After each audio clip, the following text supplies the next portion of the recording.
lahir di Queens, New York, Amerika Serikat pada tahun 1946, Howard Marks ini tumbuh menjadi salah satu investor legendaris yang berpengaruh di dunia investasi modern. Nah, pendekatannya yang digunakan ini adalah investasi nilai atau value investing dengan pemahaman yang mendalam tentang psikologi pasar. Kemudian ia mendirikan Oaktree Capital Management pada tahun 1995. Nah, kini Oaktree Capital Management ini mengelola lebih dari 180 miliar US dollar dan menjadi salah satu perusahaan investasi paling tangguh di tengah ketidakpastian pasar. Nah, jadi Howard Marks ini bukan hanya investor yang terbilang ulung, teman-teman, tapi juga seorang pemikir yang visinya ini sangat dihargai oleh para profesional di industri keuangan. Nah, bahkan teman-teman, Warren Buffett sendiri pernah berkata, jadi Warren Buffett itu meluangkan waktu untuk membaca memo dari Howard Marks ini segera setelah ia menerimanya.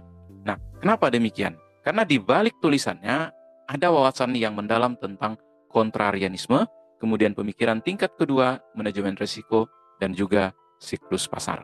Nah, jadi 4 prinsip inti ini menjadi fokus fondasi kesuksesan dari Howard Marks di dalam berinvestasi. Oke teman-teman, pembahasan kita kali ini adalah tentang legenda investasi yakni Howard Marks. Nah, jadi beliau ini akan mengubah cara kita dalam berinvestasi. Nah, oleh karena itu, simak terus pembahasannya hingga selesai. Oke, pertama-tama kita akan membahas tentang perjalanan akademis atau perjalanan investasi dari Howard Marks ini. Nah, jadi sejak muda teman-teman, Howard Marks ini sebenarnya tertarik dengan dunia keuangan. Jadi ia itu mengejar pendidikan di Wharton School dan meraih gelar bidang keuangan pada tahun 1967. Nah, kemudian ia melanjutkan studi di Booth School of Business, University of Chicago dengan memperoleh gelar MBA dalam akuntansi dan pemasaran pada tahun 1969. Nah, karir pertamanya sebenarnya dimulai di Citibank, tempat ia mengasah kemampuannya dalam riset investasi. Namun titik baliknya sebenarnya terjadi pada tahun 1985 ketika ia bergabung dengan TCW Group dan mulai membangun portofolio obligasi dengan hasil yang tinggi serta investasi pada aset yang mengalami tekanan.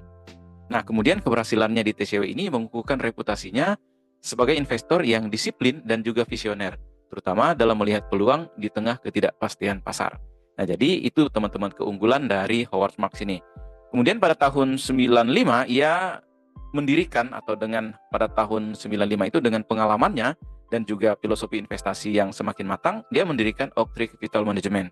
Nah, perusahaan ini kemudian dengan cepat menjadi si market leader atau pemain utama dalam bisnis investasi sekuritas atau terutama di aset yang mengalami tekanan dan obligasi dengan hasil atau return yang tinggi, dan juga tentu saja dengan ekuitas atau saham-saham swasta.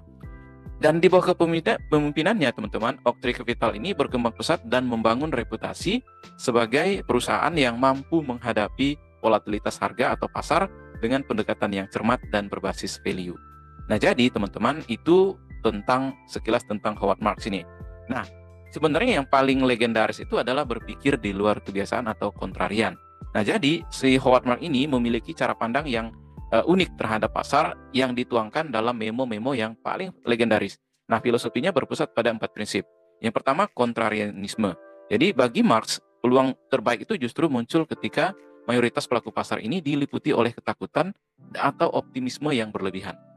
Saat itu investor sebenarnya bisa panic selling, kemudian bisa juga panic buying, teman-teman. Nah, Marx ini melihat kesempatan untuk membeli aset yang bernilai tinggi dengan harga yang diskon.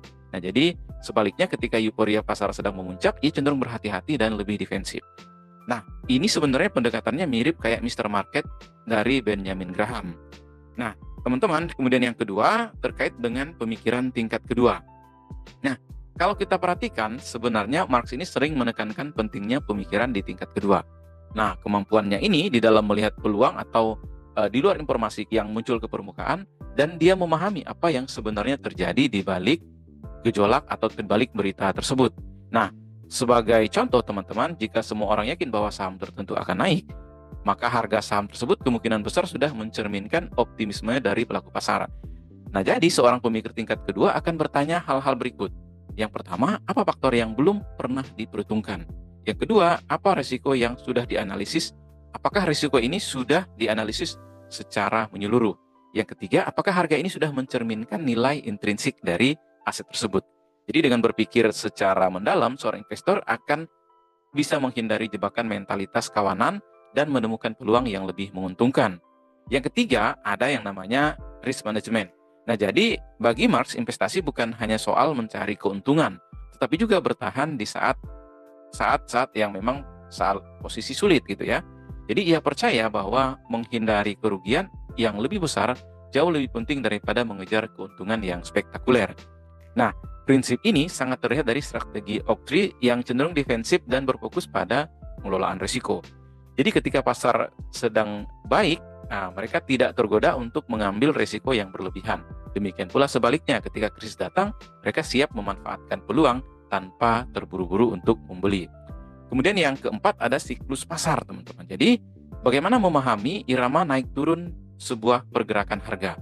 Nah, jadi Marx ini sering berbicara tentang siklus pasar dan juga bagaimana memahami fase-fase tersebut dalam membantu investor untuk membuat keputusan yang lebih bijak. Jadi pasar akan selalu bergerak dalam siklus periode yang euforia dan diikuti oleh kejatuhan dan juga begitu pula sebaliknya. Nah, investor yang sukses bukanlah mereka yang mencoba untuk memprediksi secara akurat, melainkan mereka yang mengenal di mana posisi mereka saat ini atau berada di posisi mana mereka di dalam siklus tersebut, sehingga mereka bisa menyesuaikan diri dengan strateginya. Nah, berikutnya kita akan bahas tentang memo-memo investasi dari Howard Marks ini. Nah, seperti yang kita tahu bahwa teman-teman, salah satu kontribusi terbesar Marx ini adalah tentang memo yang ia tulis secara berkala. Awalnya dibuat sebenarnya untuk keperluan internal, namun memo ini akhirnya menjadi sumber wawasan bagi para komunitas investor global. Nah, memo ini tidak hanya membahas angka-angka dan tren pasar, tetapi juga seringkali membahas tentang psikologi dan perilaku investor.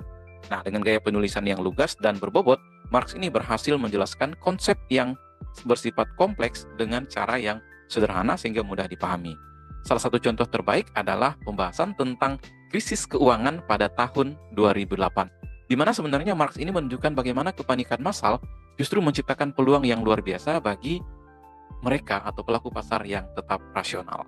Nah, kemudian daripada itu teman-teman, yang lebih menariknya teman-teman, bahwa ada satu warisan dan juga pengaruh yang lebih besar ditularkan oleh Marx ini. Jadi bukan hanya seorang investor sukses, tetapi juga ia pemikir yang memberikan kontribusi dalam dalam dunia investasi. Nah, salah satunya adalah dengan buku The Most Important Thing. Nah, di mana ia telah menjadi buku panduan bagi investor di seluruh dunia. Nah, dalam buku ini ia merangkum 20 prinsip yang mana ini menjadi dasar pendekatan investasinya. Bahkan Warren Buffett sendiri memuji buku ini dan menyebutnya sebagai buku bacaan wajib bagi siapa aja yang ingin memahami investasi secara mendalam dan lebih baik. Di dunia nyata memang filosofi Marx ini telah diuji dalam berbagai kondisi pasar. Nah, jadi beberapa kondisinya seperti krisis pada 98, kemudian ada gelembung.com pada tahun 2000, ada juga kehancuran keuangan atau krisis global di 2008. Nah, uniknya teman-teman, Oaktree ini berhasil menghadapi masa-masa sulit ini dan membuktikan bahwa prinsipnya ini benar-benar bekerja. Jadi gitu teman-teman ya, tahan uji terhadap berbagai kondisi. Nah, berikutnya kita akan bahas tentang strategi kontrarian. Jadi sebenarnya ada 3 prinsip yang bisa kita praktekkan atau kita bisa telaah di dalam strategi kontrarian ini. Nah, yang pertama terkait dengan kesabaran. Jadi kesabaran ini adalah strategi kontrarian yang memerlukan jangka waktu yang lebih panjang sehingga membuahkan hasil karena kesalahan dari harga pasar ini tidak segera terkoreksi. Jadi investor harus bersiap untuk mempertahankan posisi mereka. Tuh. Kemudian yang kedua, penilaian yang ekstra ketat. Nah, investasi kontrarian cenderung bergantung pada analisis yang mendalam terhadap nilai intrinsik dari sebuah aset. Nah, jadi teman-teman, hal ini akan memastikan bahwa pembelian yang dilakukan benar-benar sudah masuk harga diskon. Nah, jadi sudah diskonnya itu sudah benar-benar tercermin dari nilai fundamentalnya, sehingga penjualannya pun terjadi saat aset ini sudah dinilai terlalu over oleh para pelaku pasar. Nah, dibandingkan dengan strategi investasi jangka panjangnya yang memang mengandalkan pertumbuhan atau growth dari perusahaan. Jadi strategi kontrarian ini bergantung pada identifikasi salah harga yang dilakukan oleh para pelaku pasar. Dan yang ketiga adalah disiplin emosional. Nah, ini yang paling menantang teman-teman dari strategi kontrarian, di mana kemampuan untuk tetap tenang dalam mengambil keputusan. Jadi, membeli di tengah pesimisme ini yang meluas dan juga menjual pada saat aset sedang euforia, tentu saja bertentangan dengan sifat manusia yang cenderung mencari rasa aman dan mengikuti mayoritas. Nah, ini kebanyakan investor ya seperti itu, teman-teman. Nah, bagaimana kita menemukan penawaran yang menarik di market? Nah, setidaknya ada beberapa metode yang diterapkan oleh Mark ini. Jadi bagi investor yang menerapkan strategi kontrarian ini, tujuan utamanya adalah menemukan aset yang under value, tetapi dihargai oleh pelaku pasar itu sangat murah. Nah, jadi di slide ini kita akan mencoba untuk mencari atau menemukan apa saja yang bisa kita pelajari. Nah, yang pertama teman-teman, kalau kita perhatikan bahwa kurang dikenal dan tidak sepenuhnya dipahami, itu asetnya teman-teman ya. Yang kedua, terlihat meragukan secara fundamental. Yang ketiga, kontroversi dan tidak disukai atau dianggap berisiko. Kemudian yang keempat, dianggap nggak cocok untuk portofolio institusional. Yang kelima, tidak populer dan juga kurang dihargai oleh pelaku pasar. Yang keenam, memiliki harga atau memiliki riwayat kinerja yang buruk. Jadi bisa jadi terjadi pembalikan arah. Dan yang ketujuh, baru saja mengalami divestasi daripada akumulasi. Nah, menariknya teman-teman, pemikiran tingkat kedua ini sangat berperan dalam strategi ini. Jika suatu ide investasi terdengar sempurna dari semua aspek, investor biasa akan cenderung langsung menerima. Sebaliknya, pada tahap ini atau pemikiran tingkat yang kedua ini justru tertarik pada bisnis yang memiliki kekurangan yang jelas-jelas tampak gitu ya, karena di sanalah seringkali terdapat peluang investasi. Nah, jadi itu teman-teman. Jadi tujuan dari investasi itu sebenarnya bukan menemukan aset yang baik, tetapi menemukan harga beli yang baik. Karena itu yang terpenting bukan apa yang kita beli, tapi harga yang kita bayar untuk aset tersebut. Nah, jadi gitu teman-teman ya. Nah, berikutnya kita akan bahas tentang pemikiran tingkat kedua. Apa sih sebenarnya pemikiran tingkat kedua ini? Nah, jadi ini disebut juga pendekatan berpikir yang lebih kompleks dan mendalam dan juga memahami serta mengeksploitasi atau mengelaborasi sebuah kondisi pasar yang seringkali diabaikan oleh para pelaku pasar. Nah, jadi teman-teman, sebagai contoh kita akan masuk pada beberapa contoh, misalnya tentang skenario. Nah, sebuah perusahaan mengumumkan laporan keuangan yang lebih baik dari ekspektasi. Nah, pada pemikiran tingkat pertama, tentu perusahaan ini berkinerja baik. Kabar ini akan membuat harga saham ikutan naik. Nah, jadi kita harus membeli nih, atau saya harus membeli. Namun pada pemikiran tingkat kedua akan mempertimbangkan beberapa pertanyaan seperti misalnya, apakah berita positif ini sudah diantisipasi oleh pasar dan tercermin dari harga sahamnya saat ini atau harga asetnya. Nah, kemudian yang kedua, apakah pendapatan ini sifatnya berkelanjutan atau hanya kejadian sementara? Yang ketiga, bagaimana sentimen pasar secara menyeluruh? Nah, dan bagaimana pengaruhnya terhadap sebuah saham atau aset yang ingin dibeli tadi? Dan yang keempat, risiko apa yang belum diperhitungkan oleh pasar dan dampaknya terhadap masa depan? Nah, jadi itu pemikiran kritis kalau menurut saya teman-teman ya.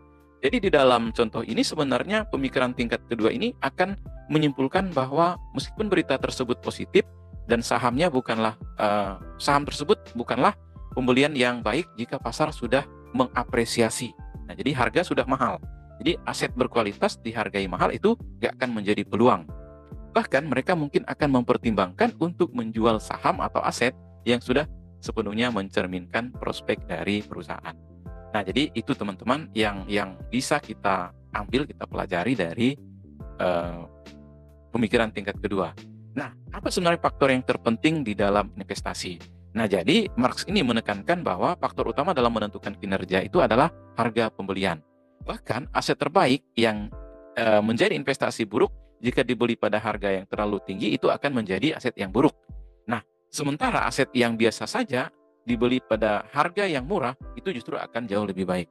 Nah, jadi teman-teman, Marx ini berpandangan bahwa bukan apa yang Anda beli, tetapi harga yang Anda bayar untuk itu yang akan menentukan keuntungan Anda. Bahkan perusahaan hebat dengan harga selangit bisa jadi investasi yang buruk. Tetapi perusahaan yang biasa aja dengan harga yang murah bisa jadi sebuah investasi yang hebat. Nah, jadi, teman-teman. Nah, oleh karena itu kita seringkali mendengar bahwa aset yang sudah bagus dan dihargai mahal itu tidak akan dipilih oleh orang-orang yang memang memiliki atau mencari peluang di market. Nah, kemudian teman-teman, kalau kita bisa katakan bahwa hal ini menunjukkan potensi keuntungan atau kerugian bergantung pada harga awal. Jadi dengan fokus pada harga, investor akan mengelola risiko yang lebih baik dan meningkatkan peluang untuk memperoleh keuntungan. Nah, jadi sebenarnya kenapa kita harus repot-repot belajar dari Howard Marks ini? Nah, teman-teman, dari perjalanan karirnya yang luar biasa ini, Howard Marks ini telah mengajarkan kita berbagai pedoman dalam investasi, bahwa investasi itu bukan hanya sekedar mencari keuntungan yang besar, tetapi juga tentang bertahan dalam jangka panjang. Nah, dengan pemikiran kontrarian dan paham tentang siklus pasar serta pengelolaan risiko yang ketat, seorang investor bisa meningkatkan keuntungan. Nah, jadi meningkatkan peluang untuk sukses secara signifikan. Nah, jadi barang siapa saja yang ingin menjadi investor yang lebih baik, maka mempelajari prinsip-prinsip Howard Marks ini adalah langkah yang sangat berharga. Nah, dan jika Warren Buffett saja selalu membaca memo-memo yang ditulis oleh Howard Marks ini, mungkin juga sebaliknya ada hal-hal yang dilakukan oleh Warren Buffett untuk ini. Nah, jadi dengan demikian membaca memonya ini tentu saja memberikan kita pandangan. Nah, sebagai konklusi teman-teman, saya akan sampaikan bahwa si Howard Marks ini sebenarnya seorang yang sederhana hingga menjadi pemikir dalam investasi dan paling berpengaruh. Bahkan perjalanannya ini menunjukkan kombinasi antara disiplin, kemudian visi atau pandangan jauh ke depan, ketahanan dalam menghadapi pasar yang penuh dengan ketidakpastian. Nah, jadi keberhasilannya dalam menerapkan strategi kontrarian serta pemahaman yang mendalam tentang siklus pasar akan memberikan pengalaman berharga bagi investor. Nah, jadi Howard Marks ini mengingatkan kita bahwa kunci sukses dalam investasi tidak hanya terletak pada pemilihan aset yang tepat, tetapi juga pada harga pembelian. Nah, dengan memahami risiko dan berpikir secara mendalam atau level 2 tadi, maka seseorang akan terhindar dari kerugian. Nah, jadi dengan memahami risiko, jadi pemahaman yang mendalam, kemudian tetap disiplin secara emosi, maka hal ini akan menavigasi investor dalam mengarungi kompleksitas dari market tadi. Nah, teman-teman, demikian kisah tentang Howard Marks ini. Mudah-mudahan video ini menginspirasi Anda. Jika Anda suka dengan video ini, silakan tekan tombol like dan jangan lupa untuk subscribe serta nyalakan lonceng notifikasi agar Anda nggak ketinggalan video-video terbaru dari Catatan Daniel. Saya Daniel dan salam satu frekuensi.